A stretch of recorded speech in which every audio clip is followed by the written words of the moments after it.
Most people think of $100,000 as a fixed target, a milestone. But money isn't a solid object. It's a ghost. It's a collective hallucination we all agree to participate in. We think $100,000 is a lot of money. But whether it makes you a king or a background character depends entirely on the era you're born into. Over the next 30 minutes, we're going to trace the life of this ghost through 2,000 years of human history. We'll see how $100,000 went from being enough to buy an empire's favor to being the price of a mid-sized SUV and a parking spot. We're going to explain the 2,000-year death of the dollar. Explain like you're 5. Let's go back 2,000 years to ancient Rome. In the 1st century, $100,000, roughly 400,000 sesterces, didn't just make you rich. It made you a player. At this level, you weren't buying things, you were buying immunity. If you had this equivalent sum, you weren't just comfortable, you were a statistical anomaly. In Rome, this money didn't buy a lifestyle, it bought a legacy. You could purchase a sprawling vineyard in the Italian countryside, complete with a villa and a staff of 30. But more importantly, you could buy a seat in the local government. Unlike today, where $100,000 is private wealth, in Rome, wealth was performative. If you didn't spend it on public games or statues of yourself, you didn't exist. Your money was your arm. Skip forward to the 1300s, post-Black Death. The labor market has collapsed, and for the first time, the peasant has leverage. $100,000 in this era is an unthinkable sum. It is the wealth of a minor king. But this was also the era of the sumptuary laws.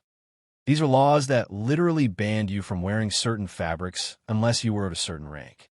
Even if you had the money, you weren't allowed to look like it. This was the birth of stealth wealth by force. Fast forward to the 1600s. The world is getting bigger, and $100,000 is now the price of adventure. In the Dutch Golden Age, $100,000 could buy you a significant stake in the VOC, the richest company in human history. While a modern investor buys shares to retire, a VOC investor was buying the right to wage war. This money bought you a fleet of ships and the spices they carried, cloves and nutmeg that were literally worth their weight in gold. You weren't just buying goods, you were buying the ability to change the flavor of the Western world. By the late 1800s, the first billionaires were emerging. If you had $100,000 in 1890, you were part of the 0.1%. This sum was roughly equivalent to $3.5 million today. You weren't just buying a house. You were building a cottage in Newport, which was actually a 30-room limestone palace. This money bought you silence. You had enough to pay a staff to handle every mundane detail of your life, from ironing your newspapers to driving your carriage.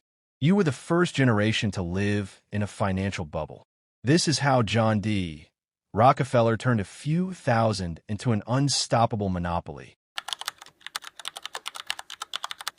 Then came 1929, the day the money died. While the average family was struggling to buy milk, $100,000 could buy you entire city blocks at auction. In 1932, $100,000 didn't just buy a house. It bought you a seat at the table while the rest of the world economy was dying. It bought you the ultimate luxury, security.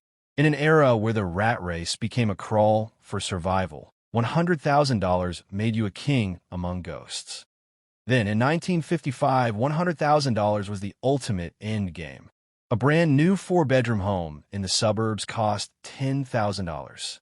A top-of-the-line Cadillac, $5,000. With $100,000, you could buy the house, the car, put 3 kids through Harvard, and still have $70,000 left to live off dividend for the rest of your life.